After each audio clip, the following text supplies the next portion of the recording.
अस्सलाम वालेकुम। फयाज स्पीक की नई एपिसोड के साथ मैं हूं फयाज महमूद और मेरे साथ मौजूद हैं अवैस यूसुफ जही। आज इस्लामाबाद हाई कोर्ट में इमरान खान को हॉस्पिटल मुंतकिल करने से मुतल्लिक एक बड़ा ही अहम मुकदमा था, लेकिन इमरान खान की जमात या फिर इमरान खान खुद या उनकी फैमिली आज इस्लामाबाद हाई कोर्ट से कोई किसी किस्म का गिला नहीं कर सकते, क्योंकि आज इस्लामाबाद हाई कोर्ट बज़ाहिर न सिर्फ सुनने के मूड में थी बल्कि फैसला करने के मूड में भी लग रहे थे। लेकिन कहाँ पर गलती हुई कि अब मामला जो है वो बज़ाहिर ईद के बाद तक जाता हुआ दिखाई दे रहा है। ठीक है, मुकदमा जो है 12 मार्च तक मुलतवी हुआ है, लेकिन इसमें एक और बड़ा टेक्निकल पॉइंट है कि पाकिस्तान तहरीक इंसाफ को जहाँ पे जोर लगाना चाहिए वहां पर जोर नहीं लगा रही, बल्कि उस मुकदमे पे जोर लगा रही है जिस पे शायद जोर लगाने की जरूरत भी नहीं थी।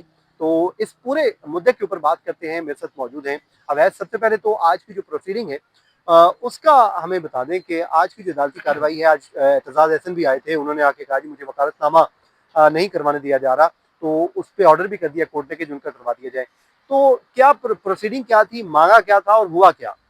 देखिए फयाज, ये जो है बेसिकली ये समझने की ज़रूरत है कि तोशाखाना फौजदारी केस है, जिसमें बानी पीटीआई इमरान खान को जेल से अस्पताल मुंतकली मांग रहे हैं और उनका इलाज कह रहे हैं कि उनकी मर्जी के जो डॉक्टर्स हैं उनसे कराया जाए और उनकी फैमिली को उन तक एक्सेस दी जाए। बिल्कुल ठीक है। अब इसमें जो इमरान खान साहब हैं वो ऑलरेडी जो है बेल पर हैं और उनकी सज़ा जो है वो सस्पेंड हुई हुई है। और तकरीबन 16 दिन रहने के बाद सजा सस्पेंड होगी थी। छब्बीस छब्बीस दिन 26 दिन। 26 दिन उन्होंने गुजारे हैं। 3 साल कैद की सजा सुनाई गई थी और उस 3 साल कैद में से उन्होंने तकरीबन 26 दिन यानी आप कह लें कि 1 महीना गुजारा है और 2 साल और 11 माह तकरीबन बनते हैं जो उन्होंने अभी गुजारने हैं। तो इसमें जो अपील है वो इस्लामाबाद हाई कोर्ट में पेंडिंग है और उस अपील के साथ ही एक मुतफरक दरखास्त आई थी कि उनको जेल से अस्पताल मुंतकिल कर दिया जाए। अब ठीक है। इसमें एक बड़ा जो बुनियादी सा नुकता है वो कानूनी नुकता वो ये है कि जब वो जुडिशल कस्टडी में ही नहीं है तो कोर्ट किस तरह ऑर्डर करेगी। अब इस पे उन्हें कायल करना पड़ेगा कि वो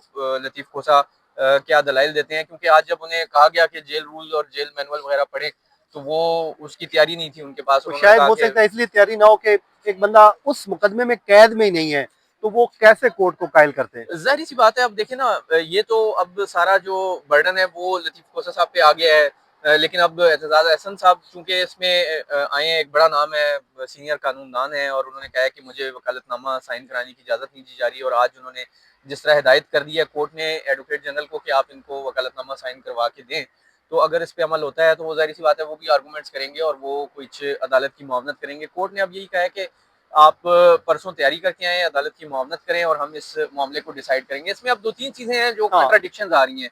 मिसाल के तौर पर जब उनकी जेल से अस्पताल मुंतकिली की जब बात हुई तो एक अडयाला जेल सुप्रीडेंट की रिपोर्ट थी वो भी पेश की गई और उसमें तमाम वो बताया गया कि 2 दफ़ा अस्पताल भी लाया गया बानी पीटीआई और एक को, दफा जो इब्तदाई जो प्रोसीजर है वो वो हॉस्पिटल इब्तदा जेल के में जेल हुआ। में भी हुआ। तो अब सूरत हाल ये है कि एक नुक्ते पे इख्तिलाफ आया हुआ है कि जो लतीफ़ कोसा साहब हैं वो ये कहते हैं कि जो ये इलाज हो रहा था इस दौरान फैमिली को बिल्कुल भी आगाह नहीं किया गया, जबकि हम्म। एडवोकेट जनरल का ये कहना था कि फैमिली को बताया गया था। तो इस नुक्ते पे भी मेरा ख्याल है अभी एक थोड़ा-सा अवाम है जो दूर होना हम्म। बाकी है। कोर्ट उससे देखेगी कि किस तरीके से, क्योंकि जो प्रेस रिलीज़ेज़ उन्होंने पेश की हैं उसमें एक में ये था ज़िक्र कि उनकी फैमिली को आगाह किया गया था। 3 प्रेस रिलीज बुनियादी तौर पे पेश की गई हैं और जिसपे जस्टिस सरबाब मोहम्मद ताहिर ने ये भी पूछा कि क्या ये रिपोर्ट हुई है, तो जिसपे बताया गया कि ये मीडिया पे रिपोर्ट भी हुई है। अब वही बात, सवाल एक है जो बुनियादी नुकता है कि 3-4 मुकदमात हैं। एक तो 190 मिलियन पाउंड केस है, उसके अलावा तोशाखाना 2 केस 2 है। केस है। ये 2 एक्टिव केस हैं जिनमें उनकी सजा जो है अभी सस्पेंड नहीं हुई। तोशाखाना फौजदारी केस ये वही मुकदमा है जिसमें इमरान खान को सबसे पहले 5 अगस्त 2023 को सजा हुई थी और इसमें डिस्ट्रिक्ट इलेक्शन कमिश्नर वो कंप्लेनर थे। इस मुकदमे की जैसे अवैस ने आपको बताया कि पहले ही सजा सस्पेंड हो चुकी है।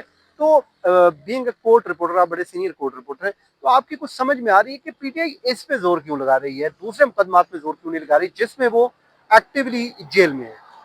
देखिए, ये तो इनकी जो लीगल टीम है ना उनका इशू है, क्योंकि अलग-अलग केस को अलग-अलग जो वकील हैं वो डील कर रहे हैं। अब लतीफ़ खोसा साहब इस केस में आए हैं ये दरखास्त लेके और उसका फ़ायदा ये हुआ है मेरे ख़्याल से कि जो अपील मरकज़ी अपील पेंडिंग थी, हाँ। वो एट लीस्ट लग गई है।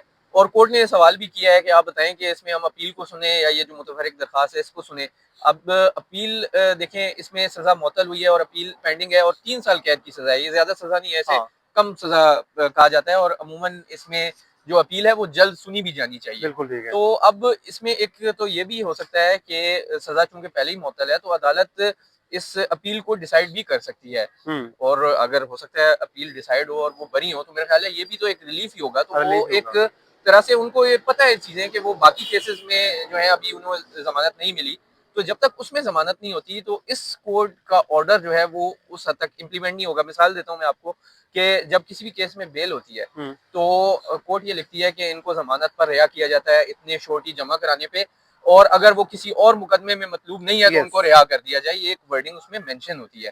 तो इस अब वही ना, मामले में अब आप देखें सोचना ये खान साहब होगा। के खिलाफ दीगर केसेस हैं। हाँ, अब लेकिन देखना ये होगा कि कोर्ट उस मुकदमे में कैसे ऑर्डर कर सकती है कि जिसमें एक बंदा खुद पहले ही जमानत पर है, और कोर्ट कैसे कह सकती है कि आप हम ऑर्डर करते हैं जिसको देखिए ना, हॉस्पिटल मुंतकिल जमानत का करें। मतलब तो ये है कि यू आर वो फ्री टू गो फ्री है एनीवेयर। कि वो इलाज कराएं ना अपनी मर्जी से, लेकिन वो इसलिए नहीं करा पा रहे कि वो बाकी केसेस में जो है यस। उनकी जमानत और नहीं है। मेरे ख्याल में ये जोर दूसरे मुकदमात में लगाना चाहिए। तो आज के व्लॉग को यहीं पे खत्म करते हैं। मुझे और अवैस को इजाजत दीजिए। अल्लाह हाफिज।